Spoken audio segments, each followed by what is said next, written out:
ઠંડીમાં વાળને ખરતા અટકાવવા માટે આ 5 બાબતોને જરૂરથી ધ્યાનમાં રાખો.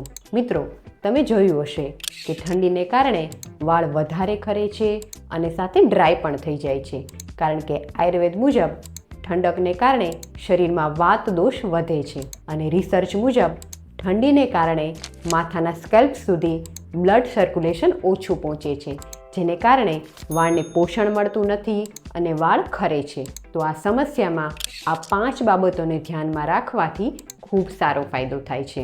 નંબર 1, અઠવાડિયામાં 2 થી 3 વખત તેલથી માલિશ જરૂર કરો. નંબર 2, વાળને ગરમ પાણીથી ધોવાને બદલે રૂમ ટેમ્પરેચર જેટલા સાધારણ નવશેકા પાણીથી ધોવાનું રાખો. નંબર 3, ઠંડી ન લાગે તેના માટે માથામાં ગરમ સ્કાર્ફ કે ટોપી પહેરવાનું રાખો.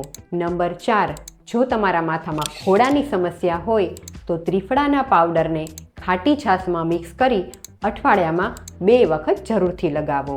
અને નંબર 5, ખોરાકમાં આમળાનો ઉપયોગ જરૂરથી કરો.